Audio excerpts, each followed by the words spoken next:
Ele bateu na minha porta às 3 da manhã e queria aquilo. Eu tinha apenas 15 anos e morava num sítio isolado com minha mãe doente. Aquele barulho, no meio da tempestade mais forte que já tinha caído em Minas Gerais, gelou meu sangue. A gente não esperava visita nenhuma, muito menos naquela hora da madrugada com a chuva caindo daquele jeito. Se você já sentiu medo de verdade, aquele que faz o coração quase sair pela boca, vai entender o que passei naquela noite. Ninguém sabe o que se passa no coração de uma menina sozinha quando tem que tomar decisões que podem mudar tudo. A verdade que ninguém conta é que às vezes a vida coloca nas nossas mãos escolhas que nem adulto sabe fazer direito. E foi assim que começou a história que mudaria minha vida para sempre. Meu nome é Maria da Conceição Santos. Hoje tenho 70 anos e olho essa chuva forte caindo lá fora com um aperto no peito diferente. Cada vez que o céu escurece e os trovões começam, eu volto para 1970, quando tudo aconteceu. Tô aqui na minha cadeira de balanço, olhando pela janela, vendo os raios cortarem o céu, igual naquela noite. O barulho da chuva no telhado de zinco é quase o mesmo. Só que agora, tantos anos depois, eu vejo tudo com outros olhos. Naquela época, a gente morava num sítiozinho em Três Corações, interior de Minas. Era um lugar simples, desses que nem aparece no mapa. Nossa casa ficava no fim de uma estrada de terra, longe de tudo. Não tinha luz elétrica naquele tempo, a gente usava lampião mesmo. A água era do poço que ficava a uns 100 metros da casa. Nosso banheiro? Uma casinha de madeira do lado de fora. Todo dia eu acordava antes do sol nascer.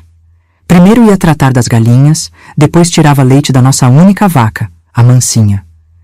Depois voltava, fazia café para minha mãe, Dona Aparecida, que estava de cama fazia quase um ano. Ela tinha sido professora da escolinha rural, mas a doença foi consumindo ela aos poucos. Os médicos da cidade falaram que era problema do coração, mas eu desconfiava que era mais tristeza mesmo, depois que meu pai sumiu. Meu pai desapareceu. Era o que todo mundo dizia, mas ninguém explicava direito. Eu tinha 12 anos quando ele saiu uma noite e nunca mais voltou. Minha mãe chorou por semanas, depois fechou a cara e nunca mais tocou no nome dele. Quando eu perguntava, ela desviava o assunto. Os vizinhos, que moravam a quase meia hora de caminhada, cochichavam. Falavam que ele tinha fugido, abandonado a família. Outros diziam que tinha se metido em confusão com gente graúda e teve que sumir. Tinha até quem jurasse que ele tinha morrido, enterrado em algum canto de pasto. Depois que ele sumiu, sobrou para mim cuidar de tudo. Da casa, da minha mãe, da nossa terrinha. Plantava mandioca, milho, feijão, um pouco de cada coisa para a gente comer. O que sobrava, vendia na feira de domingo na cidade. Não dava muito dinheiro, mas ajudava a comprar querosene pro lampião, sal, açúcar, essas coisas que a gente não produzia. Nunca reclamei dessa vida, não. Desde pequena, aprendi que chorar não enche barriga nem cura doença. Então eu seguia, dia após dia, com as mãos calejadas de tanto trabalhar na enxada, os pés descalços já acostumados com os espinhos do terreno, a pele morena queimada de sol. Eu era magrinha, mais forte, cabelo preto comprido que eu trançava para não atrapalhar no serviço. Olhos escuros grandes, que minha mãe dizia que eram iguaizinhos aos do meu pai. Naquela tarde, antes da tempestade, eu estava colhendo uns tomates na nossa hortinha quando ouvi no radinho de pilha que uma chuva forte vinha chegando. O seu Juraci da venda, que tinha um rádio melhor que o nosso, já tinha me avisado na semana anterior que o tempo ia virar feio. Prepara a casa, menina. Vai ser daquelas tempestades de arrancar telhado, ele falou enquanto pesava meio quilo de açúcar para mim. Passei a tarde toda me preparando. Verifiquei as telhas que estavam soltas, amarrei bem os porcos no chiqueiro, guardei as galinhas mais cedo, fechei todas as janelas. Trouxe bastante lenha para dentro antes que molhasse, enchi todos os baldes e panelas com água limpa do poço. Depois, arrumei uns panos velhos para as goteiras que sempre apareciam nesses temporais. A casa era antiga, de pau a pique com reboco por cima. Tinha sido construída pelo meu avô, pai do meu pai, há mais de 50 anos. Maria, vem cá, menina, Minha mãe chamou com aquela voz fraca dela. Quando cheguei no quarto, ela estava sentada na cama, olhando preocupada pela janelinha. Tranca bem a porta hoje. Tem gente estranha rodando por essas bandas. Como a senhora sabe? Perguntei enquanto ajeitava o travesseiro nas costas dela. O Zé Pequeno passou aqui de manhã, quando você foi buscar água. Disse que viu homens do Coronel Mendes perguntando por aí, perguntando coisas sobre a nossa família. Senti um arrepio. O Coronel Mendes era o homem mais poderoso da região, dono da maior fazenda, que ficava a uns 10 quilômetros da nossa terra. Nunca entendi direito, mas sabia que tinha alguma rixa antiga entre a família dele e a nossa. Meu pai nunca falava no assunto. Só ficava com a cara fechada quando o nome dos Mendes aparecia. Não se preocupa não, mãe. Deve ser só conversa, falei, tentando acalmar ela. Mas no fundo, fiquei com o coração apertado. Quando a noite chegou, a tempestade desabou de vez. Nunca tinha visto tanta água caindo do céu. Os trovões eram tão fortes que faziam as paredes de barro tremer. O lampião balançava com o vento que entrava pelas frestas, fazendo sombras dançarem nas paredes. Eu estava na cozinha, preparando um chá de erva cidreira para minha mãe, quando ela começou a tossir muito. — Tá tudo bem, mãe? Perguntei correndo para o quarto dela com a xícara de chá na mão. Ela fez que sim com a cabeça, mas eu conhecia aquela cara. Estava escondendo a dor para não me preocupar. Sentei na beirada da cama dela e comecei a contar histórias, como fazia nas noites de tempestade. Ela sempre gostou de ouvir as histórias que eu inventava. Dizia que eu tinha puxado o jeito dela de contar as coisas. Por um momento, quase esqueci da chuva lá fora, dos homens do coronel, do nosso isolamento. Foi quando ouvi. Batidas na porta. Fortes, desesperadas. 3 pancadas que cortaram o barulho da chuva. Eram exatamente 3 horas da manhã. Fiquei parada, que nem estátua quando ouvi aquelas batidas na porta. Minha mãe apertou meu braço com força. — Não abre, Maria! Ela sussurrou, com os olhos arregalados de medo. As batidas continuaram, mais fortes. Parecia que a porta ia cair. Lá fora, a chuva não dava trégua, caía como se o céu tivesse se abrindo em 2 partes. Os trovões eram tão fortes que faziam a casinha tremer toda. — Por favor, abram, me ajudem! Uma voz de homem gritou do lado de fora. A voz estava fraca, como se a pessoa estivesse sofrendo. Olhei para minha mãe, sem saber o que fazer. Ela balançou a cabeça, dizendo não, mas alguma coisa no meu coração dizia que eu precisava ver quem era. E se fosse alguém precisando de ajuda de verdade? Como é que eu ia dormir depois, pensando que deixei uma pessoa na chuva, talvez morrendo? Vou só olhar pela fresta, falei baixinho para minha mãe. Não vou abrir. Antes de ir até a porta, peguei a foice que ficava pendurada atrás da porta da cozinha. Era a mesma que eu usava para cortar mato, mas também servia de proteção. Uma menina e uma mulher doente sozinhas no meio do nada. A gente tinha que se defender como podia. Cheguei perto da porta, apertando o cabo da foice com tanta força que meus dedos ficaram brancos. Encostei o ouvido na madeira. — Quem é? Perguntei, tentando fazer a voz mais firme que conseguia, mas ainda assim saiu tremida. — Por favor, me ajude, a voz respondeu mais baixa agora. Estou ferido. Se me deixarem aqui fora, vou morrer. Meu coração batia tão forte que parecia que ia pular pela boca. Olhei para o quarto onde minha mãe estava, mas ela não podia me ajudar naquela decisão. Respirei fundo e perguntei: como é que eu sei que o senhor não está querendo fazer mal para a gente? Ouvi um gemido de dor. Depois a voz falou: menina, eu juro pela memória da minha mãe, só preciso de abrigo. Tô sangrando. Não sei explicar porquê, mas acreditei nele. Mesmo assim, não sou boba. Ajustei a foice na mão direita e com a esquerda puxei a tranca da porta bem devagar. Abri só uma frestinha, o suficiente para olhar com um olho. O que vi me assustou.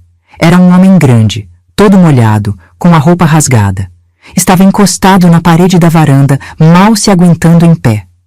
Mesmo na luz fraca do lampião que eu segurava, dava para ver que tinha sangue misturado com a água da chuva, escorrendo pela camisa dele. Meu Deus do céu, falei sem pensar. Abri mais a porta e vi melhor. O homem tinha um corte feio no braço e outro na testa. O rosto dele estava pálido que nem papel. Ele olhou para mim com olhos que imploravam ajuda. O que aconteceu com o senhor? Perguntei, ainda segurando firme a foice. Fui atacado na estrada, ele respondeu, a voz cada vez mais fraca. Por favor, não posso ficar aqui fora. Eles podem voltar. Quem? Quem pode voltar? Ele não respondeu. Seus olhos reviraram e ele escorregou pela parede, quase caindo. Foi nessa hora que tomei minha decisão. Entra, falei, abrindo a porta um pouco mais. Mas o senhor vai ficar no quartinho de ferramentas, e eu vou ficar com isso aqui. Mostrei a foice. O homem nem tinha força para responder. Só balançou a cabeça concordando. Larguei o lampião no chão e passei o braço dele por cima do meu ombro. Nossa, como pesava! Ele devia ter uns 30 anos, era forte, mas agora estava fraco por causa dos ferimentos. Mesmo assim, era bem mais pesado que eu. Vem, é por aqui, falei, guiando ele para dentro. Levei o homem para o quartinho das ferramentas, que ficava do lado da cozinha. Era um espaço pequeno onde guardávamos as ferramentas do sítio e alguns sacos de sementes.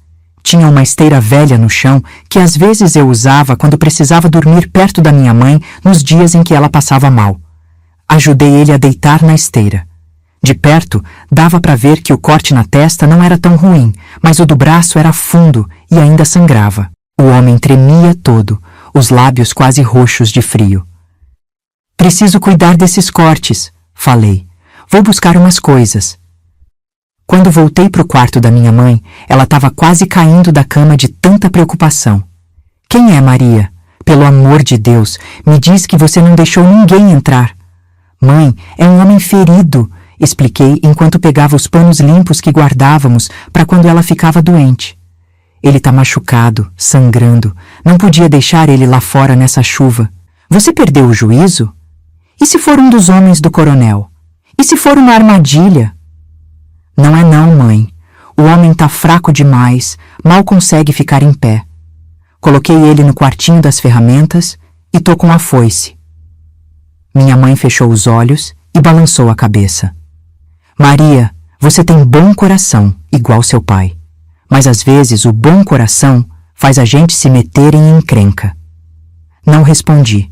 Peguei a garrafinha de cachaça que guardávamos para remédio, alguns panos limpos e uma tigela com água. Também apanhei um punhado de folhas de erva de São João que tinha secado no verão passado. Minha avó tinha me ensinado que essas folhas eram boas para limpar feridas e parar sangramento. Voltei para o quartinho. O homem tinha os olhos fechados, mas abriu quando me ouviu entrar. — Como é seu nome? — perguntei enquanto me ajoelhava do lado dele. — Antônio, ele respondeu, a voz fraca. — Antônio Silva. Silva. O mesmo sobrenome do meu pai. Mas isso não queria dizer nada. Metade das pessoas daquela região era Silva ou Oliveira. — Isso vai arder, avisei, molhando um pano na cachaça. Quando encostei o pano no corte do braço dele, Antônio mordeu os lábios para não gritar. Vi que ele era forte mesmo, porque aquilo devia doer que só. — Quem fez isso com o senhor? Perguntei enquanto limpava o sangue. Ele respirou fundo antes de responder. Uns homens, na estrada, queriam meu dinheiro. Não acreditei muito. Ladrões de estrada geralmente não deixavam a vítima escapar. E se queriam dinheiro, por que não pegaram logo? Mas não falei nada. Continuei cuidando dos ferimentos. O corte no braço era fundo, mas dava para ver que não tinha atingido nenhuma veia grande, senão ele já teria sangrado até morrer. Depois de limpar bem com a cachaça, coloquei as folhas de erva de São João amassadas em cima e amarrei com um pano limpo. — A senhora me lembra alguém, Antônio falou de repente, me olhando de um jeito estranho. — É dona não, moço. Tenho só 15 anos, respondi sem olhar nos olhos dele. — E o senhor precisa descansar. Amanhã conversamos mais. Peguei o lampião e me levantei. — Obrigado, ele sussurrou. Deus vai te recompensar por essa bondade. Não respondi. Saí do quartinho e tranquei a porta por fora. Não era por maldade, era precaução. Ele podia até estar falando a verdade, mas também podia estar mentindo. E eu tinha minha mãe doente para proteger. Voltei para o quarto dela, que me olhou com cara preocupada. E então? Cuidei dos cortes. Ele disse que o nome é Antônio Silva e que foi atacado na estrada. Silva? Minha mãe perguntou, e notei que ela ficou mais branca ainda. Como ele é? Descrevi o homem. Alto, forte, cabelo preto meio comprido, barba por fazer, olhos escuros. Devia ter uns 30 anos. Minha mãe ficou quieta, pensando. Tranquei a porta por fora. Falei para tranquilizar ela. E amanhã, quando a chuva passar, ele vai embora. Mas no fundo, eu sabia que não seria tão simples assim. Aquele homem tinha um segredo, e algo me dizia que esse segredo tinha a ver com a nossa família. Vem deitar aqui do meu lado, minha mãe pediu, dando tapinhas na cama. Hoje a gente dorme juntas. Me deitei ao lado dela, cansada demais para trocar de roupa. Ficamos ouvindo a chuva batendo no telhado e os trovões que iam ficando mais distantes. Antes de dormir, pensei no estranho que agora estava no nosso quartinho de ferramentas. Quem era ele de verdade? Por que foi atacado? E por que senti que ele não estava contando toda a verdade? O sono chegou antes das respostas. Mas alguma coisa me dizia que nossa vida não seria mais a mesma depois daquela noite. Acordei com o primeiro canto do galo. Por um segundo, esqueci tudo o que tinha acontecido na noite anterior. Então, num estalo, lembrei do homem ferido no quartinho de ferramentas. Me levantei devagar para não acordar minha mãe, que dormia pesado pela primeira vez em muitos dias. O dia tinha nascido limpo, como sempre acontece depois de uma tempestade forte. O céu estava azul sem nenhuma nuvem, como se a chuva da noite passada fosse só um sonho ruim. Fui até a cozinha, acendi o fogão a lenha e coloquei a água para o café. Enquanto esperava a água ferver, fiquei olhando para a porta trancada do quartinho. Será que o homem ainda estava lá? Ou tinha conseguido abrir a porta e fugido durante a noite? Criei coragem e me aproximei.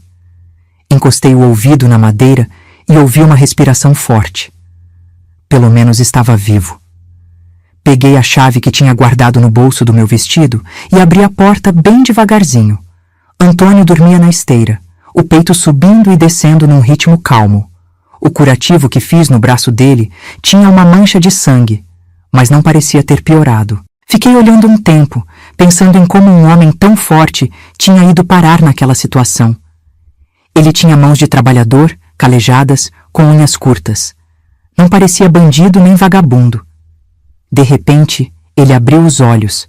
Dei um pulo para trás. Bom dia, ele falou, a voz bem melhor que na noite anterior. Desculpa se assustei você. Não assustou não, menti, sentindo o coração acelerado. Vim ver se o senhor tá melhor. Ele tentou sentar, fazendo uma careta de dor. Tô sim, graças a Deus e a você. Ele olhou em volta pro quartinho pequeno e apertado. Não quero dar trabalho. Assim que me sentir mais forte, sigo meu caminho. Fiz café, falei, sem saber direito o que dizer. O senhor quer uma caneca? Ele sorriu e notei que tinha um sorriso bonito, apesar do rosto machucado. Quero sim, e não precisa me chamar de senhor. Não sou tão velho assim. Voltei para a cozinha, sentindo o rosto quente. Servi 2 canecas de café. Peguei um pedaço de broa de fubá que tinha sobrado do dia anterior e levei tudo numa bandeja velha de madeira. Antônio comeu como quem não via comida há dias. Devorou a broa e tomou o café em goles grandes. Tá uma delícia, ele falou, limpando a boca com as costas da mão. Faz tempo que não como comida caseira assim. O senhor, quer dizer, você mora longe daqui? Perguntei, sentada na porta do quartinho. Ele hesitou antes de responder. Moro lá pros lados de Montes Claros, mas faz tempo que tô na estrada. E o que estava fazendo por essas bandas? Aqui não é caminho para lugar nenhum. Antônio colocou a caneca vazia no chão. Vim visitar uns parentes, mas acho que me perdi na estrada, e aí começou aquela tempestade. Quando vi, tinha esses homens me cercando. Tinha algo estranho naquela história. Ninguém vem parar em Três Corações por engano, ainda mais numa noite de tempestade. Mas antes que pudesse perguntar mais alguma coisa, ouvi a voz da minha mãe me chamando. Maria! Maria, vem cá! Já volto, falei para Antônio pegando a bandeja. Encontrei minha mãe sentada na cama, o cabelo todo desarrumado, o rosto preocupado. Cadê aquele homem? Ela perguntou assim que entrei no quarto.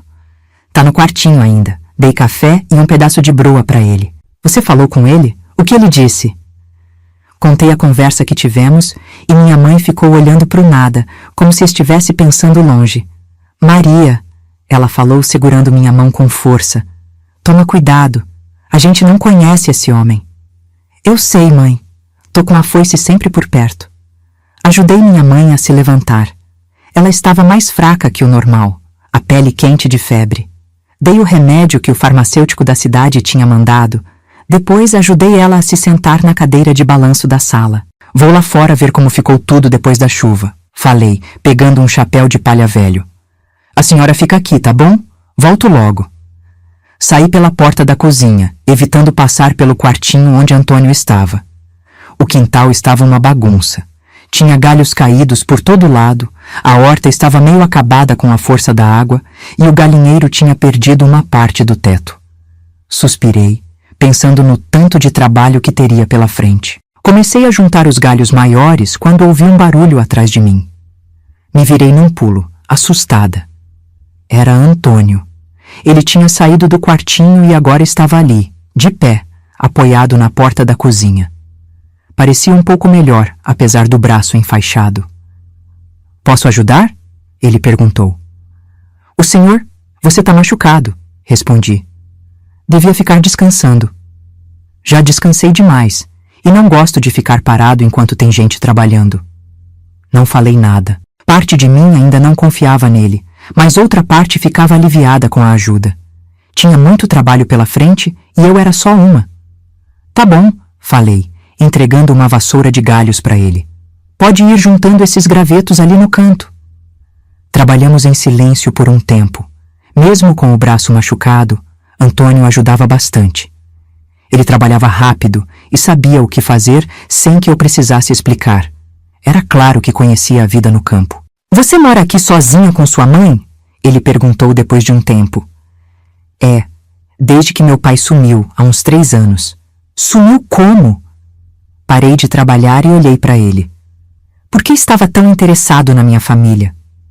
Ele saiu uma noite e nunca mais voltou, respondi, sem dar detalhes. O senhor... Digo, você disse que é da família Silva. Conhece muita gente por essas bandas? Foi a vez dele de ficar desconfiado. Alguns. Por quê? Por nada. É que meu pai também era Silva. José Silva. Antônio ficou parado, a vassoura na mão, me olhando de um jeito estranho. José Silva, da Fazenda Cruzeiro? Meu coração deu um pulo. Fazenda Cruzeiro era o nome antigo das nossas terras, antes de ficarmos só com esse pedacinho de sítio. O senhor conhecia meu pai? Antes que ele pudesse responder, ouvimos um grito vindo de dentro da casa. Era minha mãe. Larguei tudo e corri, com Antônio logo atrás de mim. Encontrei minha mãe caída no chão da sala, perto da cadeira de balanço. Ela devia ter tentado se levantar e não aguentou. Me ajoelhei do lado dela. Mãe! O que aconteceu? A senhora tá bem? Ela apontou para a porta, tremendo. Olhei na direção e vi Antônio parado lá, com cara preocupada. Você! Minha mãe falou, a voz fraca, mas cheia de raiva. O que tá fazendo aqui? Fiquei confusa. Minha mãe estava falando como se conhecesse Antônio. Mas como, se nunca tinha visto ele antes? Dona Aparecida, Antônio falou, dando um passo para frente. Não chega perto! Minha mãe gritou, se agarrando em mim. Maria, manda ele embora, agora! Mãe, calma, falei, sem entender nada. Ele tá machucado, só estava me ajudando lá fora. Você não entende, filha, ela falou, os olhos cheios de lágrimas. Ele é um deles. Um deles quem, mãe? Antônio deu mais um passo, as mãos levantadas como quem quer mostrar que não vai fazer mal. Dona Aparecida, eu não sou o que a senhora está pensando. Eu vim ajudar. José me mandou. Foi como se um raio tivesse caído na sala. Minha mãe ficou branca que nem papel e eu senti o chão sumir debaixo dos meus pés. Meu pai, Falei com a voz tremendo. O que o senhor sabe do meu pai? Antônio olhou para minha mãe, depois para mim. Parecia que estava decidindo o que falar. É melhor vocês duas sentarem, ele falou por fim. É uma história comprida. Ajudei minha mãe a voltar para a cadeira de balanço. Ela tremia toda, os olhos fixos em Antônio. Ele ficou parado no meio da sala, sem saber direito onde se colocar. Fala, ordenei, a voz mais firme que consegui. O que sabe do meu pai? Ele tá vivo? Onde ele tá? Por que nunca voltou para casa? Antônio respirou fundo. Seu pai tá vivo, sim. Ele tá escondido em Belo Horizonte e me mandou aqui para buscar vocês duas. Fiquei parada que nem estátua, olhando para Antônio como se ele tivesse duas cabeças. Meu pai estava vivo, em Belo Horizonte, e tinha mandado esse homem buscar a gente? Você tá mentindo, falei, a voz saindo fina de tanta emoção. Não tô não, Maria. Antônio olhou nos meus olhos de um jeito tão sincero que fez meu estômago revirar. José tá vivo e quer ver vocês duas, mas não pode voltar para cá. É perigoso demais. Minha mãe soltou um gemido e escondeu o rosto nas mãos. Seus ombros magros tremiam. Estava chorando. Mãe, me ajoelhei do lado dela. A senhora sabia disso? Sabia que o pai estava vivo? Ela balançou a cabeça, sem conseguir falar. Depois de um tempo, levantou o rosto molhado de lágrimas. Eu suspeitava, ela disse com a voz embargada. Recebi um bilhete, uns 6 meses depois que ele sumiu. Só dizia, estou bem, um dia volto. Não tinha assinatura, mas era a letra dele. Senti uma raiva subindo pelo meu peito. 3 anos. 3 anos eu tinha passado achando que meu pai tinha morrido ou nos abandonado. 3 anos cuidando sozinha da casa, da roça, da minha mãe doente. E ele estava vivo o tempo todo? Por quê? Perguntei olhando para Antônio. Por que ele fugiu? Por que não voltou? Por que não mandou notícia direito? Antônio se sentou no banco de madeira perto da janela. Parecia estar escolhendo as palavras com cuidado. É complicado, Maria. Tem a ver com as terras da sua família e com o Coronel Mendes. Antes que pudesse explicar mais, ouvimos o barulho de cavalos se aproximando da casa. Antônio se levantou num pulo e correu até a janela, tomando cuidado para não ser visto de fora. Quem é? Perguntei, o coração batendo forte. Homens do coronel, Antônio respondeu, o rosto tenso. 3 deles. Minha mãe apertou minha mão com tanta força que doeu. Eles não podem te ver aqui, ela falou para Antônio.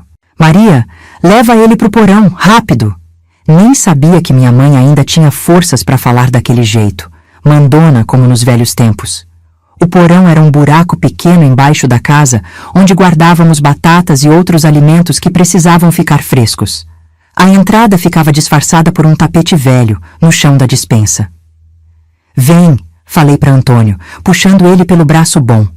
Corremos para a despensa enquanto o barulho dos cavalos ficava mais alto. Puxei o tapete revelando o alçapão de madeira. Abri e mostrei a escada improvisada que descia para o escuro. Desce e não faz barulho, instruí. Só sai quando eu vier te buscar, entendeu? Antônio assentiu e começou a descer. Antes de sumir no escuro, segurou meu pulso. Maria, não conta nada para eles, nada mesmo.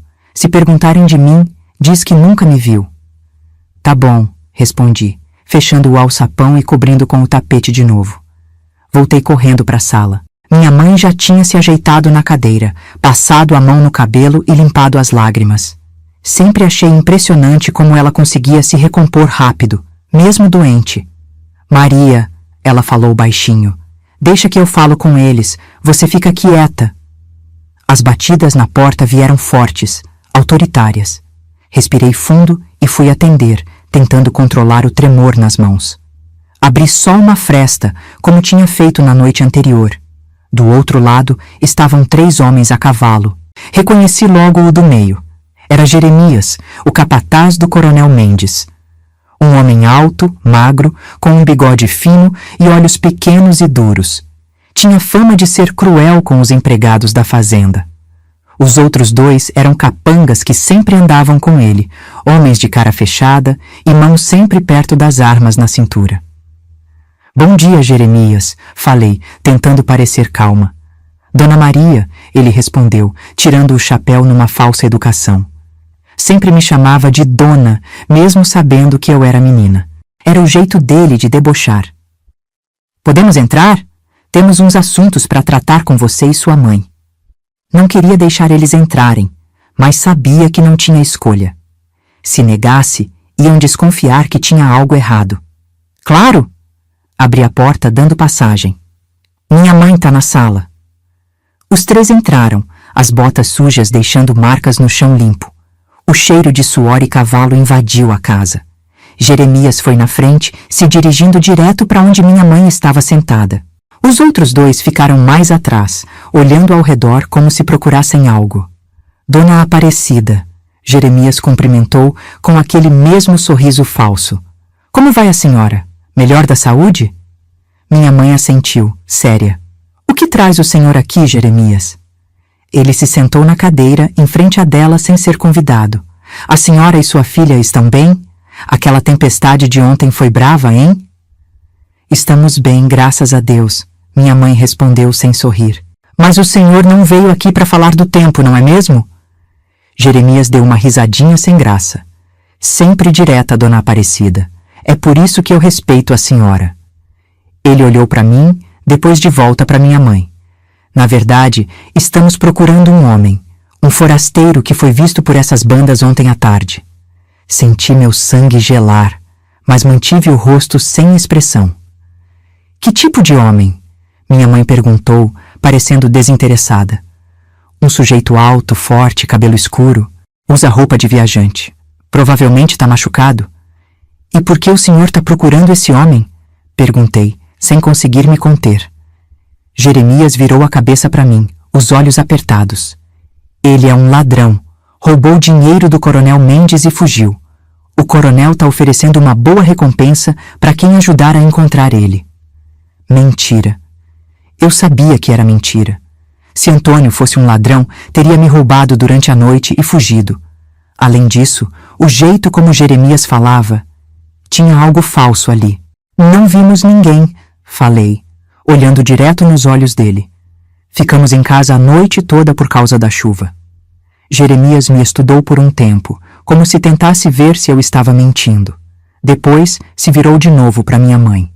Dona Aparecida, a senhora sabe que o coronel Mendes sempre teve consideração pela sua família, né? Mesmo depois daquele desentendimento com seu marido. Minha mãe não respondeu, o rosto uma máscara sem expressão. Seria uma pena se a senhora estivesse escondendo informações, ele continuou. O coronel ficaria decepcionado. Era uma ameaça mal disfarçada. Minha mãe continuou olhando para ele, calma como sempre. Como eu disse, Jeremias, não vimos ninguém. Se aparecer alguém por aqui, mandaremos avisar na fazenda. Um dos capangas que estava inspecionando a casa voltou para a sala nesse momento. Tem sangue no chão da cozinha, Jeremias, ele disse, apontando com a cabeça. Senti meu coração falhar uma batida. Tinha esquecido completamente que Antônio sangrou quando o trouxe para dentro de casa. Jeremias se levantou devagar, um sorriso maldoso no rosto. Sangue? Que interessante! Ele olhou para mim. E você disse que não viram ninguém, né, Dona Maria? Minha mente trabalhava rápido, procurando uma desculpa. É sangue de galinha, falei, tentando parecer natural. Matei uma ontem antes da chuva para fazer canja para minha mãe.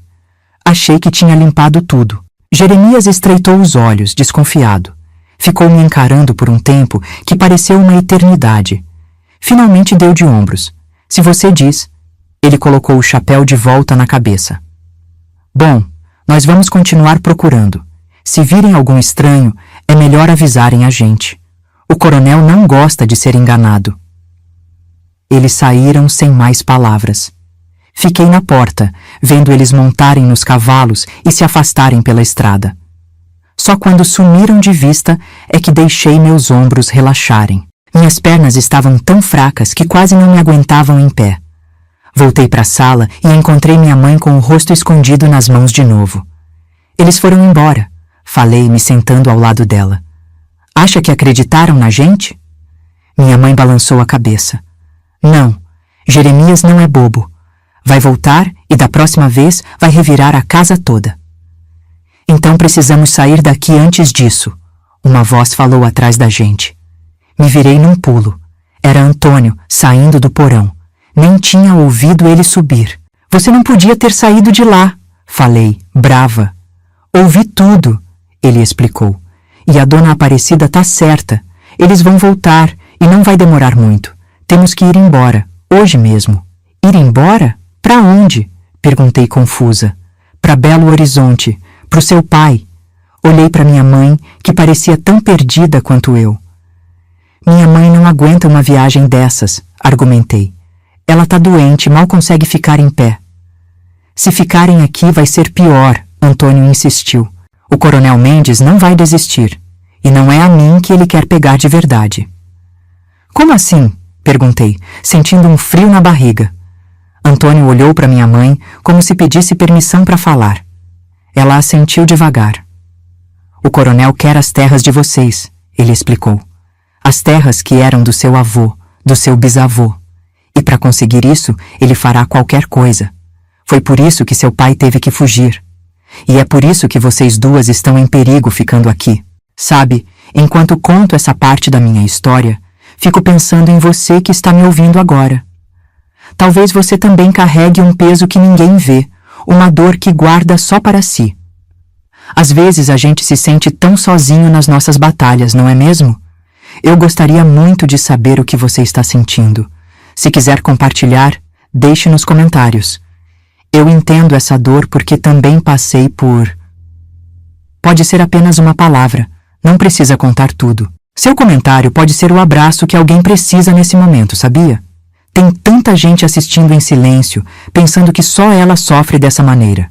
Quando você compartilha um pouquinho da sua história, mostra para os outros que não estão sozinhos. É como estender a mão para alguém no escuro.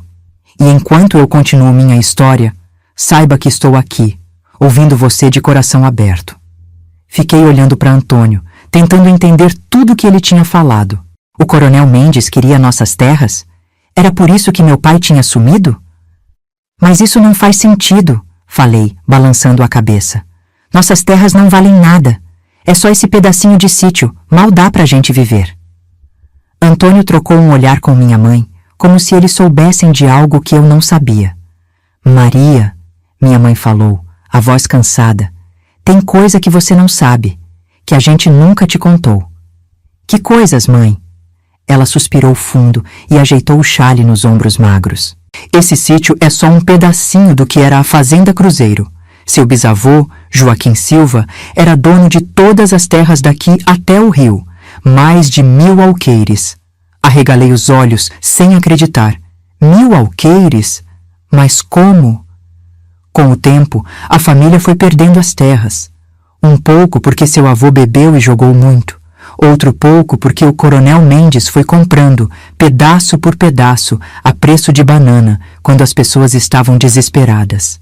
Antônio, que estava encostado na parede ouvindo, completou. E outras partes ele simplesmente tomou, mudando marcos, falsificando papéis, ameaçando as pessoas. Minha cabeça rodava com tudo aquilo. Sempre achei que éramos pobres, que nunca tínhamos tido nada. E agora descobria que minha família já tinha sido dona de quase tudo por ali? Mas ainda não entendo, falei. Se já perdemos quase tudo, por que o coronel ainda persegue a gente? Por que meu pai teve que fugir? Minha mãe olhou para Antônio, como se pedisse ajuda. Ele veio se sentar perto da gente, a cara séria. Porque seu pai descobriu uma coisa, Maria. Descobriu que o coronel não só roubou terras da sua família, mas também escondeu algo muito valioso aqui. O quê? Ouro, Antônio falou, abaixando a voz mesmo não tendo ninguém por perto. Há mais de 100 anos, bandeirantes esconderam ouro roubado numa caverna que fica dentro das terras da sua família. O coronel descobriu isso por acaso, quando encontrou um mapa antigo. E meu pai sabia disso? Seu pai encontrou o diário do seu bisavô, minha mãe explicou. Nele, Joaquim contava sobre o ouro escondido e dava pistas de onde estaria a tal caverna. Quando o coronel soube que José tinha o diário, bem, ele quis pegar de qualquer jeito. tudo começava a fazer sentido. Os homens estranhos que apareciam no sítio antes do meu pai sumir. As ofertas insistentes do coronel para comprar nossas terras, mesmo sendo só um pedacinho de nada. E onde está esse diário agora? Perguntei. Com seu pai, Antônio respondeu. Em Belo Horizonte, mas tem um problema. Ele hesitou, como se não quisesse continuar. Que problema?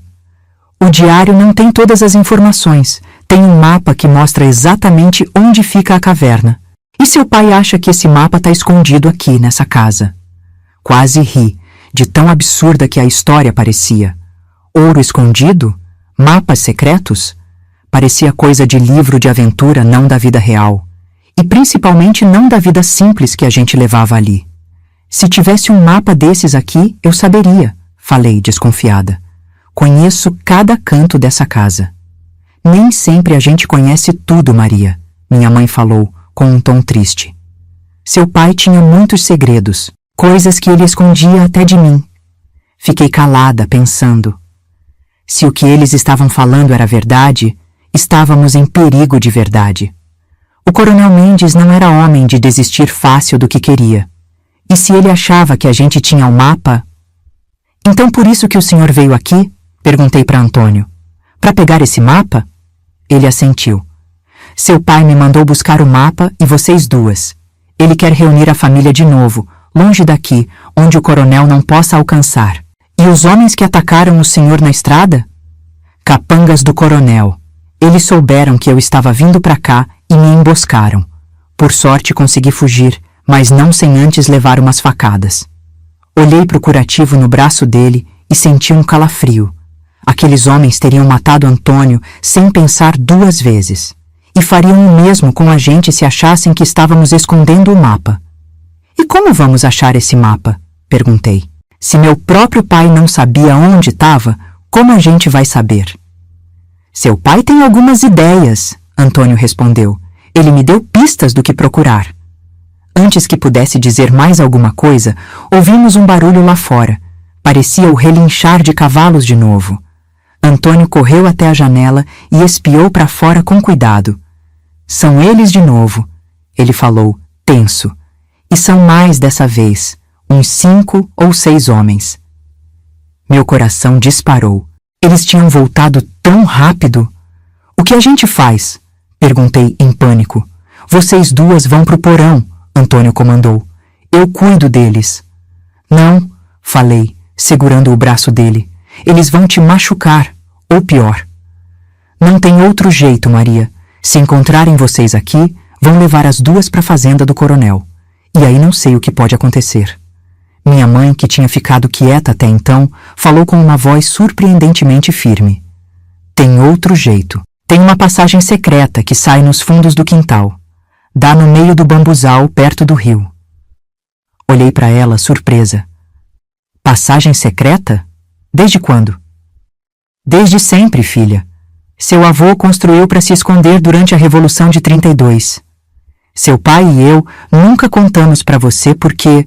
Bem, porque esperávamos nunca precisar usar. Antônio parecia tão surpreso quanto eu. Onde fica essa passagem? No porão, minha mãe respondeu, já tentando se levantar. Tem um alçapão disfarçado embaixo das batatas. Leva a um túnel que vai até o bambuzal. Não dava para acreditar no que estava ouvindo. Uma passagem secreta debaixo da nossa casa e eu nunca soube. Quantos outros segredos minha família ainda guardava? Os cavalos já estavam bem perto, dava para ouvir as vozes dos homens. Não tínhamos muito tempo. Vamos então, Antônio falou, ajudando minha mãe a ficar de pé. Rápido, peguem só o que for muito importante. Temos que sumir antes que eles cheguem. Corre para o meu quarto e peguei uma trouxa pequena. Coloquei dentro uma muda de roupa, o retrato do meu pai que guardava embaixo do travesseiro e o medalhão que minha avó tinha me dado antes de morrer.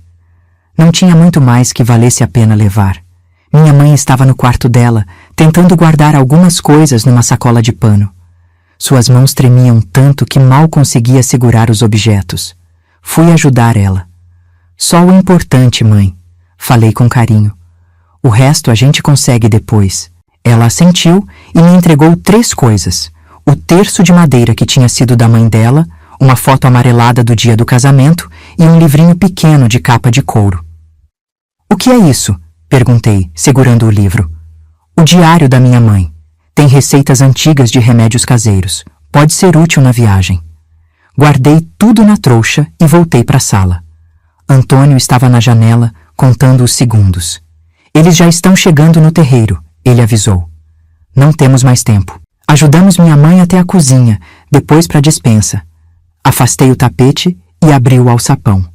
Antônio desceu primeiro, depois ajudou minha mãe a descer os degraus. Desci por último, fechando o alçapão atrás de mim. O porão era pequeno e escuro. Cheirava a terra úmida e batatas. Antônio acendeu um fósforo, iluminando o espaço apertado. "Onde fica a passagem?" ele perguntou baixinho para minha mãe. Ela apontou para o canto onde ficavam empilhados os sacos de batata. "Atrás daqueles sacos. Tem um alçapão de madeira no chão." Antônio afastou os sacos com cuidado para não fazer barulho. A madeira velha rangeu um pouco, mas não muito. Atrás dos sacos, como minha mãe tinha falado, tinha uma portinhola de madeira quase da mesma cor da terra, bem disfarçada. Nesse momento, ouvimos batidas fortes na porta da frente. Depois vozes irritadas. Eles tinham chegado. "Dona Maria, Dona Aparecida, abram a porta, é a polícia." Era mentira, claro. Não tinha polícia nenhuma. Eram só os homens do coronel. Mas eles queriam nos assustar. "Rápido!" sussurrou Antônio, abrindo a portinhola secreta. Um cheiro forte de terra molhada subiu do buraco escuro que se abriu. Dava para ver o começo de um túnel baixo, onde uma pessoa só passava abaixada. Lá em cima, ouvimos um barulho forte. Eles estavam arrombando a porta da frente. Meu coração batia tão forte que parecia que ia sair pela boca. "Você primeiro", Antônio falou para minha mãe, ajudando ela a entrar no túnel. Ela entrou devagar, o corpo fraco mal conseguindo se movimentar naquele espaço apertado. Fui logo atrás dela e Antônio veio por último, fechando a portinhola. Estávamos agora num túnel escuro como breu, sem nenhuma luz. Eu nunca tinha sentido tanto medo na vida. Engatinhamos naquele túnel escuro por um tempo que pareceu não ter fim. O chão era de terra batida, úmido e frio. Às vezes a gente sentia uma raiz ou pedra no caminho. O ar era pesado, difícil de respirar. Eu ia logo atrás da minha mãe, ouvindo sua respiração ofegante. A coitada mal tinha forças, mas continuava se arrastando, 1 centímetro de cada vez. "Tá tudo bem, mãe?" sussurrei, preocupada com o esforço que ela estava fazendo. "Tô indo", ela respondeu com dificuldade. Atrás de mim vinha Antônio, carregando nossas poucas coisas nas costas. De vez em quando ele parava para escutar, tentando ouvir se estávamos sendo seguidos. Mas o único som era o da nossa respiração e, bem distante, o barulho abafado de homens gritando e coisas sendo quebradas. Estavam revirando nossa casa. "Quanto tempo até sairmos daqui?" perguntei baixinho. "Sua mãe disse que o túnel vai até o bambuzal", Antônio respondeu. "Deve dar uns 100, 200 metros." Parecia uma distância enorme naquelas condições. Minha mãe estava cada vez mais devagar, quase parando. Tive medo que ela não conseguisse continuar. "Vamos descansar um pouco", sugeri, sentindo o cansaço dela. Paramos todos. No escuro, só dava para sentir os corpos, não dava para ver nada. Ouvi minha mãe se ajeitar, respirando pesado. "Maria", ela falou de repente, a voz fraca mas decidida.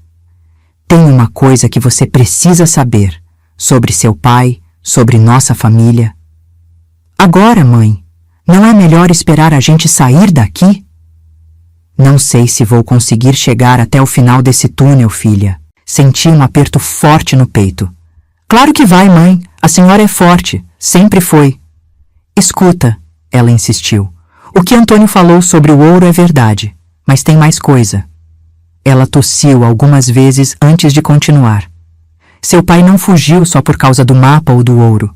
Ele fugiu porque descobriu algo pior sobre o Coronel Mendes." "O quê, mãe?"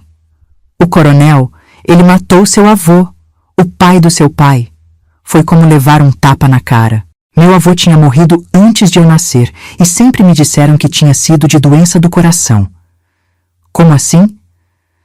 Seu avô não queria vender as terras. Mesmo com todas as dificuldades, ele resistiu. Até que um dia apareceu morto. Disseram que foi o coração, mas seu pai sempre desconfiou. Anos depois, ele encontrou provas. Um dos capangas do coronel, bêbado num bar, falou mais do que devia. Por isso o coronel quer pegar meu pai? Porque ele sabe a verdade? Sim, e porque seu pai jurou que ia provar o crime e fazer justiça. Fiquei em silêncio, tentando absorver tudo aquilo.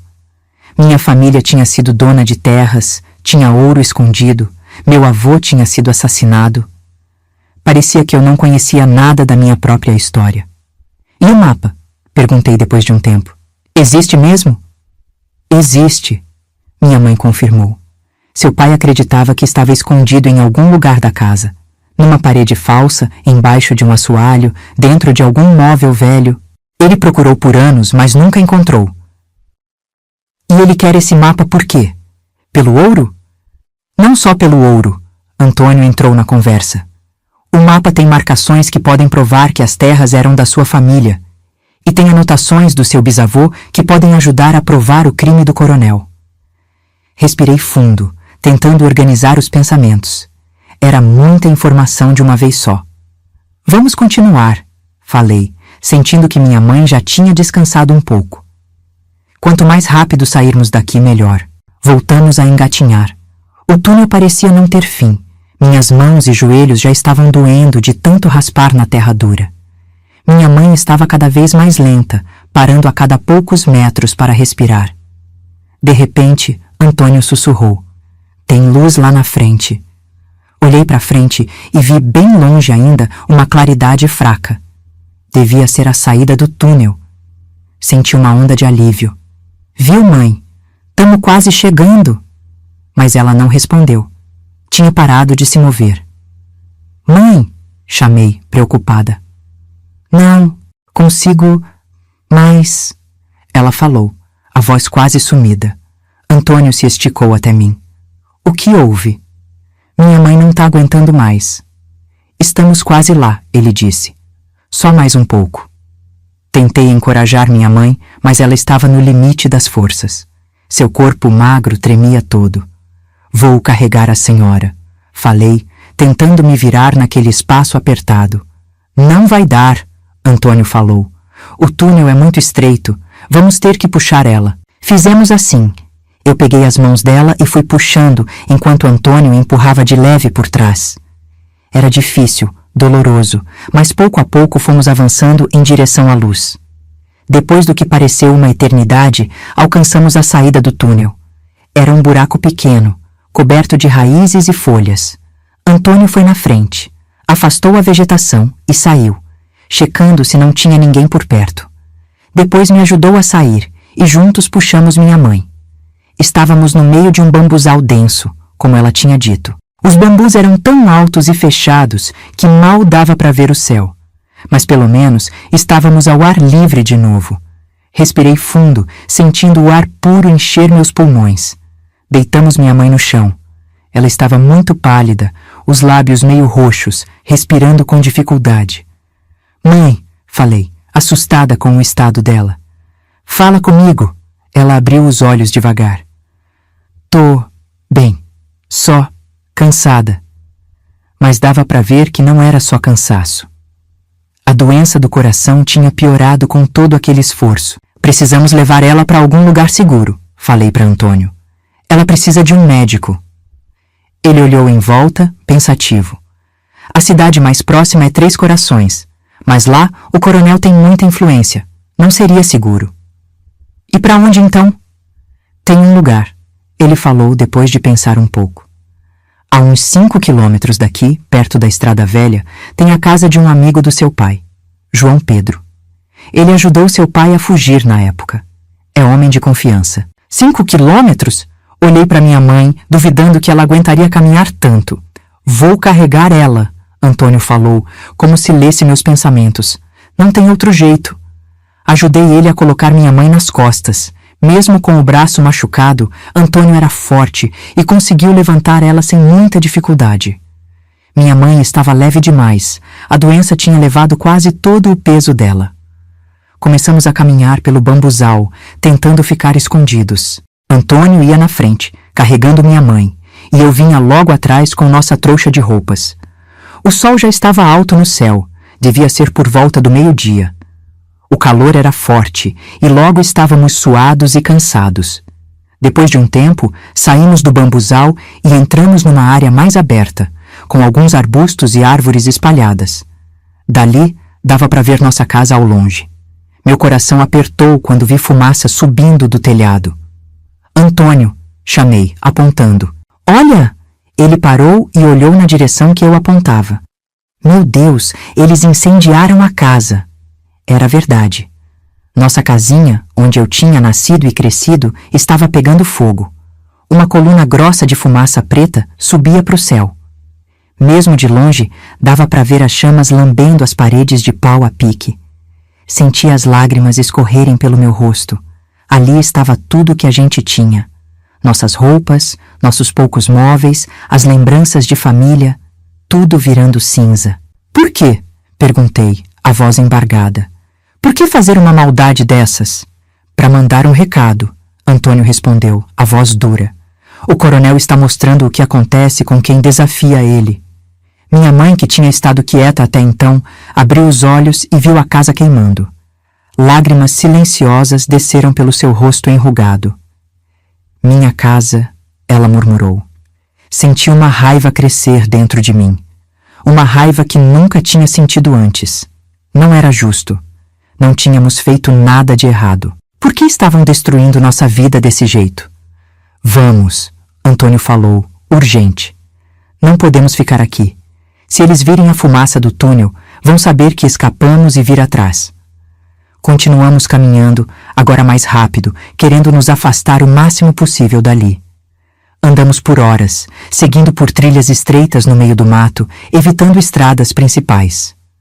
Antônio parecia conhecer bem a região. Mesmo com o braço ferido e carregando minha mãe, ele não mostrava sinais de cansaço. O sol já estava começando a baixar quando ele finalmente parou. É logo ali. Ele apontou para uma casinha simples no meio de um pasto, cercada de árvores. A casa de João Pedro. Quando chegamos mais perto, vimos um homem saindo da casa, espingarda na mão. Devia ter visto a gente se aproximando. Quem vem lá? Ele gritou, a espingarda apontada para a gente. Sou eu, João, Antônio respondeu. Antônio Silva, amigo do José. O homem baixou a arma e veio correndo na nossa direção. Era um senhor de uns 60 anos, magro, com cabelos brancos e pele queimada de sol. Antônio? Ele falou surpreso. O que aconteceu? Quem são essas? A família do José. A casa delas foi queimada pelo coronel. A dona Aparecida está muito mal, precisa de ajuda. João Pedro olhou para minha mãe nos braços de Antônio e seu rosto ficou sério. Entrem, rápido, não é seguro ficar aqui fora. Entramos na casinha simples, mas limpa. Tinha só 2 cômodos, uma sala que também servia de cozinha e um quarto nos fundos. João Pedro indicou a cama no quarto. Coloca ela aqui. Antônio deitou minha mãe com cuidado na cama. Ela estava muito fraca, os olhos fechados, a respiração rasa. Ela precisa de um médico, falei, desesperada. João Pedro balançou a cabeça. Não tem médico por perto. O mais próximo fica em 3 Corações, e como Antônio disse, lá não é seguro para vocês. Mas ela vai morrer se não receber ajuda, gritei, perdendo o controle. João colocou a mão no meu ombro tentando me acalmar. Minha mulher, que Deus a tenha, era curandeira. Aprendi algumas coisas com ela. Vou fazer o que puder. Ele saiu do quarto e voltou pouco depois com um copo de água e algumas ervas amassadas. Dá isso para ela beber, ele me instruiu. É chá de melissa com erva cidreira. Vai ajudar o coração. Levantei a cabeça da minha mãe com cuidado e ajudei ela a beber o chá. Ela tomou alguns goles pequenos e voltou a deitar, exausta. Saí do quarto e encontrei Antônio e João Pedro conversando baixo na cozinha. Eles pararam de falar quando me viram. O que está acontecendo? Perguntei, desconfiada. O que vocês estão escondendo de mim? Os dois homens trocaram um olhar. Maria, Antônio começou. Temos um problema. João Pedro acabou de me contar que o coronel pôs um prêmio pela nossa cabeça. 50.000 cruzeiros por cada um de nós, vivos ou mortos. 2 dias depois da nossa fuga, eu estava sentada na varanda da casa de João Pedro, olhando o sol nascer por trás das montanhas. Não tinha dormido quase nada, preocupada com minha mãe que ainda estava muito fraca. O chá de João Pedro tinha ajudado um pouco, mas ela precisava de um médico de verdade. Antônio saiu da casa e veio sentar do meu lado. Tinha trocado as bandagens do braço e parecia melhor, mas ainda andava com cuidado. Como você tá? Ele perguntou, me oferecendo uma caneca de café. Tô aguentando, respondi pegando o café. E você? O braço tá melhorando. João Pedro passou uma pomada de ervas que ajudou bastante. Ficamos em silêncio por um tempo, cada um perdido nos próprios pensamentos. A descoberta daquele relógio de bolso com a foto do meu pai e de Antônio tinha mudado tudo. Agora eu sabia que Antônio era primo do meu pai, que eles tinham crescido juntos e que meu pai estava mesmo vivo, escondido em Belo Horizonte. O que a gente vai fazer agora? Perguntei finalmente. Minha mãe não tem condição de viajar até Belo Horizonte. Antônio tomou um gole de café antes de responder. João Pedro foi até a cidade ontem à noite, disfarçado. Ele ficou ouvindo as conversas no bar, para saber o que está acontecendo. E o que descobriu? O coronel tá furioso, mandou homens para todas as estradas da região, tão parando qualquer um que passa, perguntando se viram a gente. A história que ele espalhou é que roubamos dinheiro dele e incendiamos nossa própria casa para esconder o crime. Senti meu sangue ferver. Isso é mentira. Foi ele que mandou queimar nossa casa. Eu sei, Antônio falou, colocando a mão no meu ombro para me acalmar. Mas é a palavra dele contra a nossa. E nessas bandas, a palavra do coronel Mendes vale mais que a de qualquer um. Era verdade. O coronel mandava em tudo por ali. Na polícia, na prefeitura, na igreja. Ninguém ia desafiar ele. Então estamos presos aqui, falei desanimada. Não podemos sair, não podemos buscar um médico para minha mãe, não podemos fazer nada. Não é bem assim, Antônio respondeu. Tem um jeito de sair daqui, mas vai ser arriscado. Que jeito? João Pedro tem um compadre que é caminhoneiro. Ele passa por aqui amanhã, levando uma carga de café para São Paulo. Se a gente conseguir entrar no caminhão sem ninguém ver, ele pode nos deixar na estrada para Belo Horizonte. Era um plano perigoso. Se nos pegassem tentando fugir, o coronel não teria piedade. E minha mãe, no estado em que estava... Minha mãe não vai aguentar, falei balançando a cabeça. Ela mal consegue ficar sentada na cama. João Pedro conhece um médico em São Paulo que já ajudou outras pessoas na mesma situação que a gente. Se conseguirmos chegar lá, sua mãe pode receber tratamento adequado. Pensei um pouco. Ficar ali era perigoso. A qualquer momento, os homens do coronel podiam descobrir onde estávamos. E minha mãe precisava urgentemente de cuidados médicos. Tá bom, concordei finalmente. Mas como vamos fazer isso com minha mãe tão fraca? Vamos improvisar uma maca com cobertores. João Pedro tem uma carroça velha no fundo do quintal. Podemos usá-la para levar sua mãe até o ponto onde o caminhão vai parar. Era um plano cheio de riscos, mas não tínhamos muitas opções. João Pedro não podia nos esconder para sempre, e quanto mais tempo ficássemos ali, mais perigoso ficava para ele também. E aquele mapa que meu pai tanto quer? Perguntei. A gente vai embora sem ele? Antônio suspirou. O mapa, se existir mesmo, estava na sua casa, e agora a casa não existe mais. Senti uma pontada no peito. Nossa casa, nossas coisas, nossas memórias, tudo perdido no fogo. E talvez o mapa que poderia provar tudo e trazer justiça também. Talvez não estivesse na casa, falei, uma ideia surgindo de repente. E se... Parei de falar quando vi João Pedro vindo correndo do lado da estrada. Ele parecia assustado. Entrem para dentro! Rápido! Ele gritou ainda de longe. Tem gente vindo! Corremos para dentro da casa. Antônio pegou a espingarda que estava encostada na parede e foi até a janela olhar. Quem é? Perguntei, o coração batendo forte. 2 cavaleiros, ele respondeu tenso, vindo pela estrada principal. Homens do coronel? Não dá para ter certeza. Estão longe ainda. João Pedro entrou correndo. Escondam-se no porão, ele falou, abrindo um alçapão no chão da cozinha que eu nem tinha notado antes. Rápido! Minha mãe, comecei a dizer. Eu cuido dela, João garantiu. Vou dizer que é minha irmã doente, se perguntarem. Agora vão. Descemos por uma escada curta até um porão pequeno e escuro, parecido com o da nossa casa.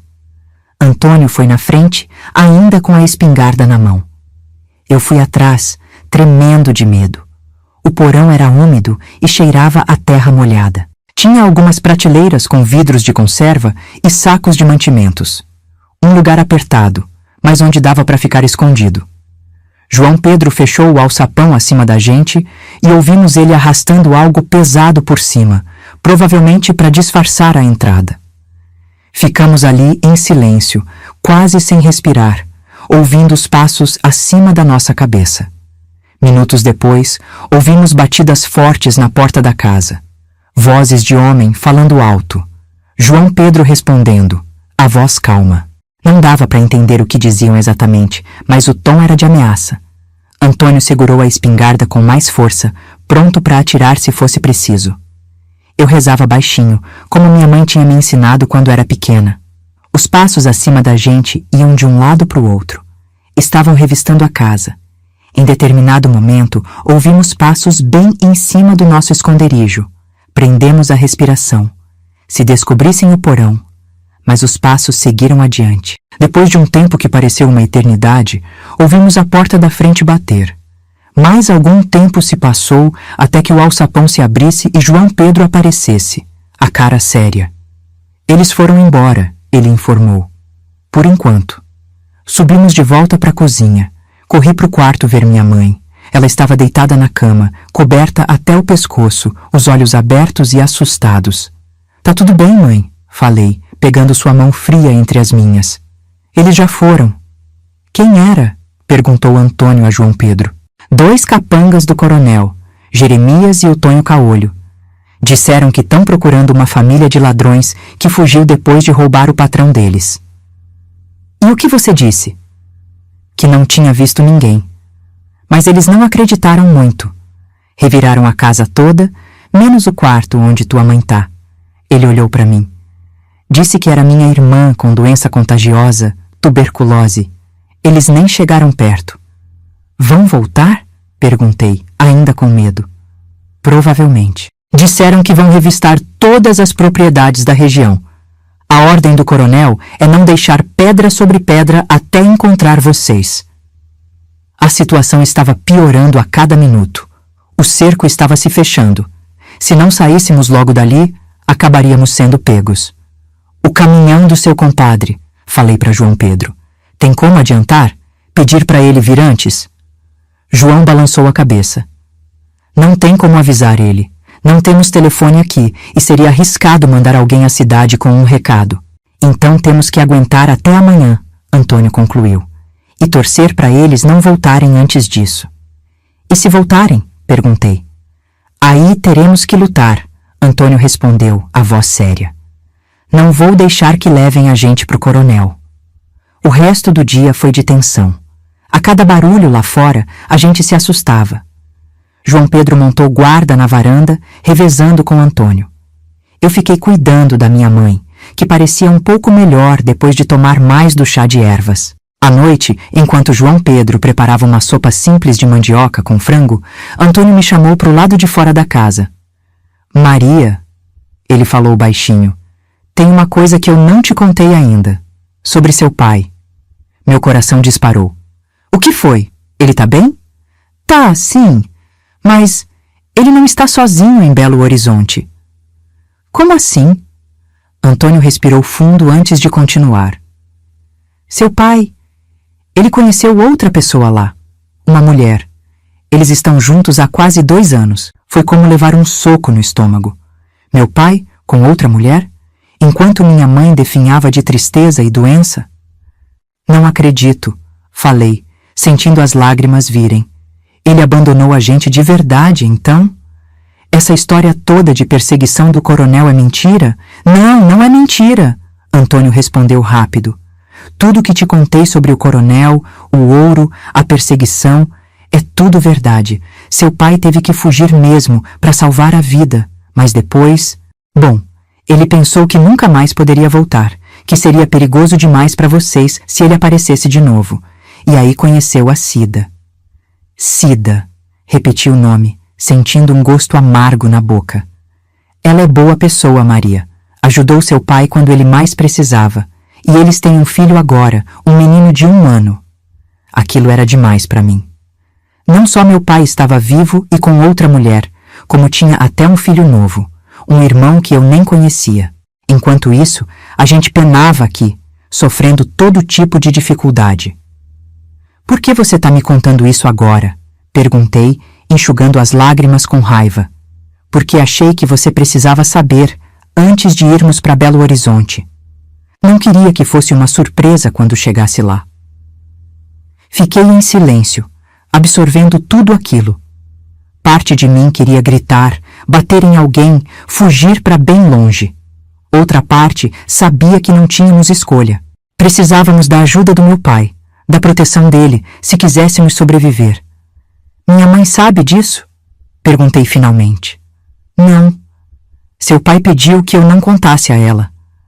Achava que seria um choque muito grande no estado de saúde dela. E concordei, pensando na minha pobre mãe deitada naquela cama, fraca e doente. A notícia poderia matá-la. Não vou contar para ela, pelo menos não por enquanto. Antônio colocou a mão no meu ombro. Sinto muito, Maria. Sei que não é fácil. Não respondi. O que poderia dizer? Meu mundo tinha virado de cabeça para baixo nos últimos dias. Nada mais parecia fazer sentido. Voltamos para dentro da casa em silêncio. Jantamos a sopa que João Pedro tinha feito, todos quietos, pensando nos perigos que ainda enfrentaríamos. Depois fui ver minha mãe, que já estava dormindo, o rosto pálido parecendo mais tranquilo no sono. Deitei num colchão improvisado no chão da sala, enquanto Antônio ficava de vigia na varanda e João Pedro dormia na rede da cozinha. Apesar do cansaço, não consegui pegar no sono. Minha cabeça rodava com tudo que tinha descoberto, com tudo que ainda precisávamos enfrentar. Amanhã seria um novo dia, talvez o mais difícil até agora. O caminhão era nossa única esperança de fugir do coronel. Se não conseguíssemos embarcar, nem quis pensar nisso. Fechei os olhos e tentei dormir, sabendo que precisaria de todas as forças para o que viria pela frente. O dia mal tinha clareado quando João Pedro nos acordou. Ele tinha uma expressão séria no rosto enrugado. Vamos, ele falou baixinho. O caminhão do meu compadre passa na curva da estrada velha daqui a 1 hora. Temos que estar lá antes que alguém veja vocês. Levantei num pulo do colchão no chão. Tinha dormido mal, com pesadelos sobre homens nos perseguindo. Antônio já estava de pé, guardando algumas coisas numa sacola. E minha mãe? Perguntei preocupada. Como vamos levar ela? Já preparei tudo, João respondeu, me levando até os fundos da casa. Ali estava a carroça velha que ele tinha mencionado. Era pequena, puxada por um único cavalo, um animal velho e magro, mas que parecia forte o suficiente para o que precisávamos. Dentro da carroça, João tinha feito uma espécie de cama com cobertores dobrados. Vamos colocar sua mãe aqui, ele explicou. Cobrir ela com palha e mais uns cobertores por cima. Se alguém parar a gente, vou dizer que estou levando feno pro meu gado. Era um bom plano, o melhor que podíamos ter naquela situação. Fui até o quarto ver como minha mãe estava. Encontrei ela acordada, sentada na cama, parecendo um pouco melhor que nos dias anteriores. Bom dia, mãe, falei, sentando ao lado dela. Como a senhora está se sentindo? Um pouco melhor, ela respondeu com a voz ainda fraca. Aquele chá do João Pedro ajudou. Peguei a mão dela entre as minhas. Estava fria como sempre, mas tinha um pouco mais de força no aperto. Mãe, hoje a gente vai sair daqui. Vamos para São Paulo, onde tem um médico bom que vai cuidar da senhora. E depois vamos para Belo Horizonte encontrar o pai. Ela ficou em silêncio por um momento, olhando pela janela pequena do quarto. O sol começava a nascer, pintando o céu de rosa e laranja. Seu pai, ela falou finalmente. Ele mandou algum recado para mim? Hesitei, lembrando do que Antônio tinha me contado sobre a outra mulher, o filho novo. Não podia falar disso para ela. Mandou sim, menti. Disse que sente muita saudade da senhora e que mal pode esperar para nos ver de novo. Ela sorriu, um sorriso triste que não chegou aos olhos. Ele sempre foi bom com as palavras. Não soube o que responder a isso. Será que minha mãe desconfiava de alguma coisa? Será que no fundo do coração dela, ela já sabia? Vamos, mãe, falei, mudando de assunto. Preciso ajudar a senhora a se vestir. A viagem vai ser longa. Com cuidado, ajudei minha mãe a colocar um vestido simples e um casaco por cima, mesmo o dia prometendo ser quente.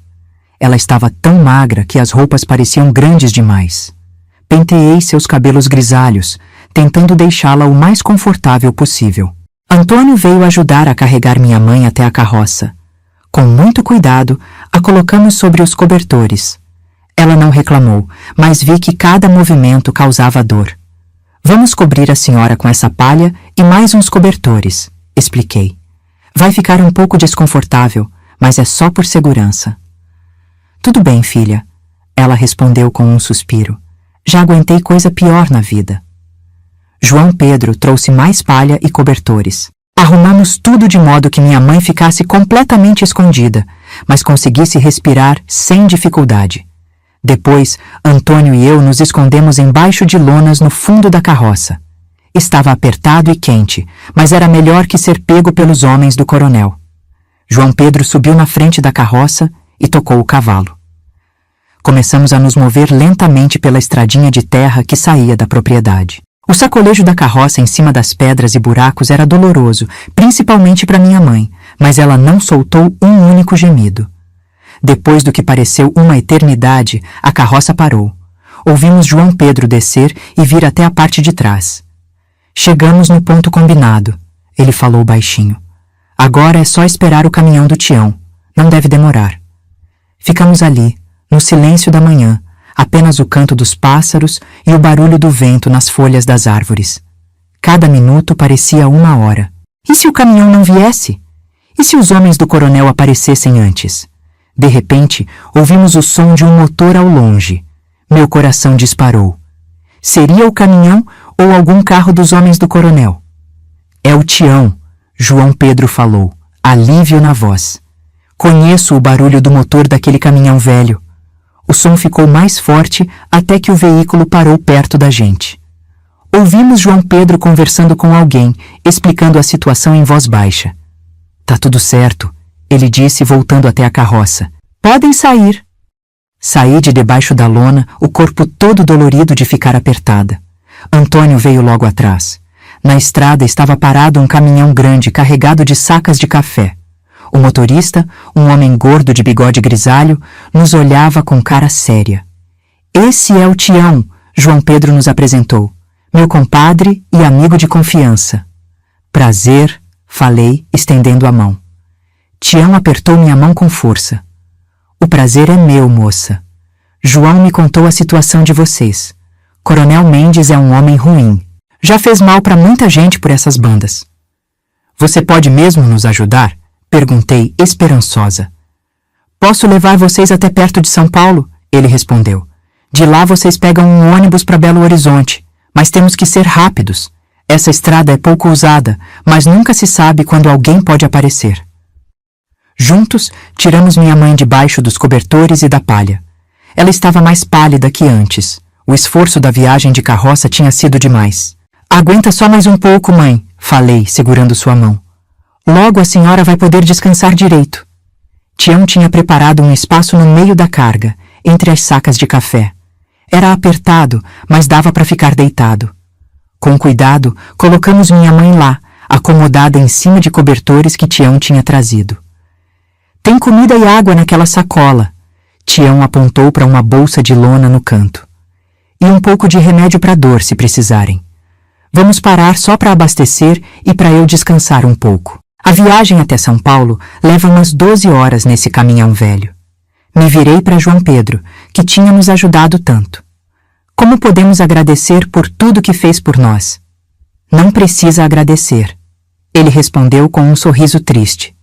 Seu pai é meu amigo. E fazer o certo não precisa de agradecimento. Se o coronel descobrir que você nos ajudou, ele não vai descobrir. E se descobrir, já estou velho demais para ter medo dele. Minha vida já está no fim mesmo. Abracei o velho com força, sentindo lágrimas nos olhos. Sem a ajuda dele, não teríamos sobrevivido. Vai com Deus, menina, ele falou, me dando tapinhas nas costas. Cuida bem da tua mãe, e quando encontrar teu pai, diz para ele que João Pedro mandou lembranças. Antônio também agradeceu, apertando a mão de João com força. Depois, nos acomodamos entre as sacas de café. Tião cobriu a abertura com uma lona, para que ninguém pudesse ver que havia pessoas ali dentro. O motor do caminhão roncou e começamos a nos mover.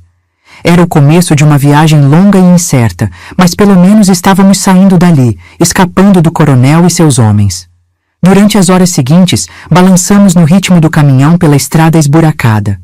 O calor dentro da carroceria era quase insuportável, mas não podíamos abrir a lona para ventilar. O risco era grande demais. Minha mãe dormiu a maior parte do tempo, a respiração fraca, mas regular. Antônio e eu nos revezávamos para verificar como ela estava, dar água, limpar o suor do rosto. Ele estava sendo tão gentil, tão cuidadoso. Era difícil acreditar que há poucos dias atrás eu nem o conhecia. Você acha que ela vai aguentar a viagem? Perguntei baixinho a Antônio, enquanto minha mãe dormia. Vai sim, ele respondeu confiante. Sua mãe é forte, e o médico que vamos ver em São Paulo é muito bom. Já tratou muita gente na mesma situação que a gente. E depois? Como vai ser em Belo Horizonte? Com meu pai? E a outra família dele? Antônio ficou em silêncio por um momento. Não sei ao certo. Seu pai tem uma vida nova lá, é verdade. Mas ele nunca esqueceu vocês. Por isso me mandou buscar. Ele quer vocês perto dele, quer proteger vocês. Mesmo que signifique colocar a nova família dele em risco. José sabe o que está fazendo. Ele tem um plano.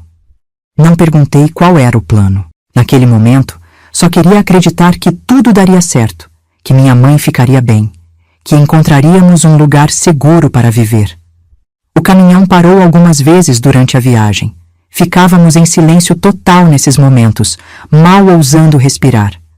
Uma vez, ouvimos vozes desconhecidas perto do caminhão e meu coração quase parou de medo. Mas ninguém abriu a lona, ninguém nos descobriu. Quando a noite caiu, o calor diminuiu um pouco, tornando a viagem mais suportável.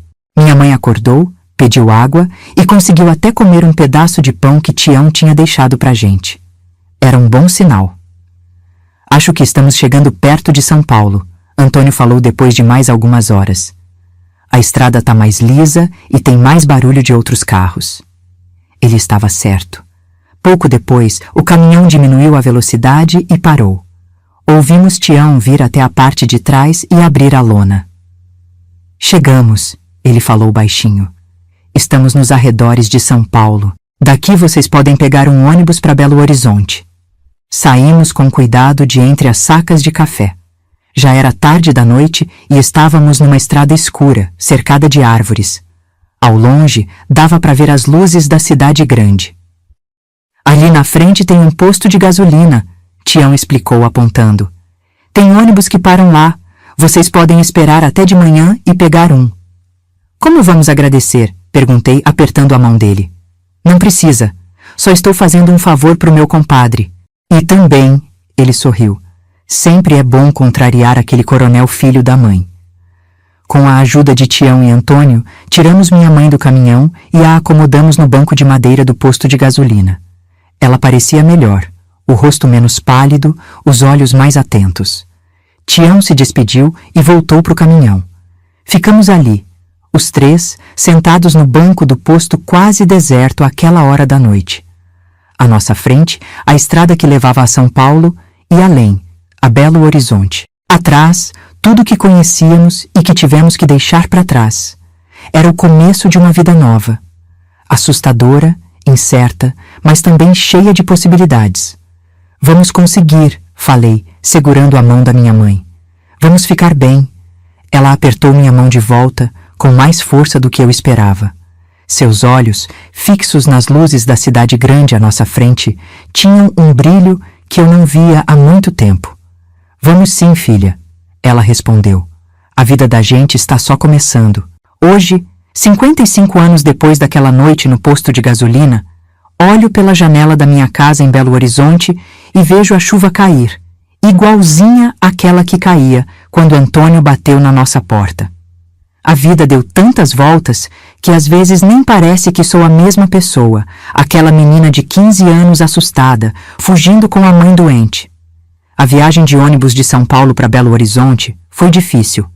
Minha mãe piorou no caminho, a respiração cada vez mais fraca. Quando finalmente chegamos, ela mal conseguia ficar acordada. Antônio nos levou direto para o endereço que meu pai tinha dado, um sobradinho simples num bairro afastado do centro. Nunca vou esquecer do momento em que vi meu pai depois de 3 anos. Ele tinha envelhecido muito, o cabelo quase todo branco, rugas novas no rosto. Quando nos viu na porta, ficou parado, como se tivesse visto um fantasma. Depois correu e abraçou minha mãe, que estava quase desmaiando nos braços de Antônio. Aparecida. Ele falou com a voz embargada. Meu Deus, o que fizeram com você? Minha mãe apenas sorriu fraco e fechou os olhos. Levamos ela para dentro, onde meu pai já tinha arrumado um quarto para a gente. Só depois que deitamos minha mãe na cama e ela adormeceu é que tivemos tempo de conversar. Foi então que conheci Cida, a outra mulher do meu pai. Ela era mais nova que ele, devia ter uns 30 e poucos anos. Era bonita, de um jeito simples, com olhos grandes e gentis, e estava com um bebê no colo, meu meio-irmão, Joaquim, nome do meu avô. Não vou mentir. No começo, foi difícil aceitar aquela situação. Ver meu pai com outra família, enquanto minha mãe definhava de tristeza e doença, me deixava com muita raiva. Mas com o tempo, fui entendendo melhor como as coisas tinham acontecido. Meu pai realmente tinha fugido para nos proteger. O coronel Mendes tinha jurado matá-lo depois que descobriu que ele tinha provas do assassinato do meu avô. Meu pai achou que, se sumisse, o coronel deixaria a gente em paz. Foi um erro, claro. Homens como o coronel não esquecem nem perdoam. Em Belo Horizonte, sozinho e achando que nunca mais poderia voltar, meu pai conheceu Cida, que trabalhava no mesmo lugar que ele, numa fábrica de tecidos. Uma coisa levou a outra. E quando ele viu, já tinha uma nova família. Minha mãe ficou entre a vida e a morte por semanas.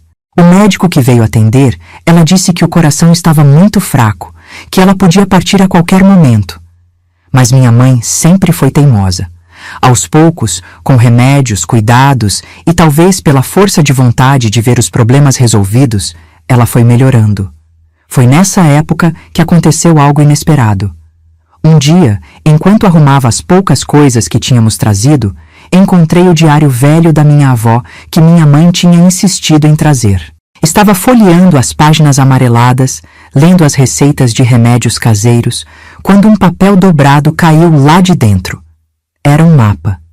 Antigo, desenhado à mão, mostrando a região das nossas terras em 3 corações. E tinha marcações detalhadas, inclusive a localização exata da tal caverna onde estaria escondido o ouro dos bandeirantes.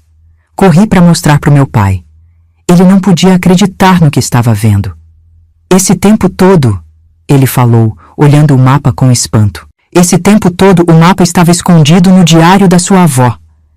Foi minha mãe quem explicou quando contamos a ela sobre o mapa. Minha avó tinha guardado o mapa no diário dela anos atrás, antes de morrer. Tinha falado para minha mãe que ali tinha um tesouro que um dia poderia salvar a família. Mas minha mãe achou que ela estava falando das receitas de remédios, não de um mapa real. Com o mapa nas mãos, meu pai finalmente tinha as provas que precisava. Não só da localização do ouro, mas também das terras que tinham sido roubadas da nossa família. No verso do mapa, meu bisavô tinha escrito detalhes sobre as divisas originais da Fazenda Cruzeiro. E também sobre como o pai do Coronel Mendes tinha começado a tomar as terras à força. Meu pai entrou em contato com um advogado amigo dele, que começou a preparar um processo contra o coronel. Não seria fácil. O coronel tinha muito poder e influência. Mas agora tínhamos provas concretas, e meu pai estava determinado a seguir até o fim. Enquanto isso, a vida seguia. Minha mãe, aos poucos, foi aceitando a realidade da nova família do meu pai. Não foi fácil, teve muitas lágrimas, muitas discussões, muitas noites de silêncio doloroso. Mas no final, de um jeito estranho, acabamos nos tornando uma família só. Cida foi fundamental nisso. Ela tratava minha mãe com respeito e carinho, ajudava nos cuidados, conversava com ela por horas. O pequeno Joaquim, meu irmãozinho, trazia alegria para casa com suas risadas e brincadeiras. Era impossível não se apegar àquela criança. O processo contra o Coronel Mendes levou anos. Anos em que vivemos sempre olhando por cima do ombro, com medo que ele mandasse alguém atrás da gente. Mas o tempo foi passando, e com ele as coisas foram mudando no país. A ditadura acabou, veio a democracia e com ela mais justiça nos tribunais. Quando finalmente saiu a sentença, eu já tinha 25 anos. O juiz deu ganho de causa para nossa família. As terras que tinham sido tomadas ilegalmente deveriam ser devolvidas, junto com uma indenização pelos anos de uso indevido. E o mais importante, as provas que meu pai tinha guardado sobre o assassinato do meu avô foram aceitas, e o Coronel Mendes foi a julgamento por homicídio. Foi um grande escândalo na região. O poderoso coronel, que por tantos anos tinha mandado e desmandado como se fosse dono de tudo e de todos, agora estava sentado no banco dos réus. Muitas pessoas que tinham sofrido nas mãos dele finalmente tiveram coragem de falar. As histórias que vieram à tona eram de arrepiar o cabelo. O coronel foi condenado a 20 anos de prisão. Nunca chegou a cumprir a pena toda. Morreu na cadeia, 3 anos depois, velho e doente, abandonado pelos bajuladores que um dia o cercavam. Quanto ao ouro, bem, essa é outra história. Depois que recuperamos as terras, meu pai organizou uma expedição até a tal caverna marcada no mapa. Encontraram sim alguns baús antigos, com moedas e objetos de ouro da época dos bandeirantes. Não era uma fortuna tão grande quanto as lendas falavam, mas foi suficiente para dar um novo começo para nossa família. Minha mãe viveu mais 20 anos depois disso tudo. Nunca se recuperou completamente da doença do coração, mas teve uma vida tranquila e, acredito, feliz à sua maneira. Ela e meu pai nunca voltaram a ser um casal, mas mantiveram uma amizade respeitosa até o fim. Eu me casei com Antônio 5 anos depois da nossa fuga. Quem diria que aquele homem ferido que bateu na nossa porta numa noite de tempestade se tornaria o amor da minha vida? Tivemos 3 filhos, que hoje já são adultos e me deram 6 netos maravilhosos. Meu pai faleceu há 10 anos, aos 85. Cida foi 2 anos depois.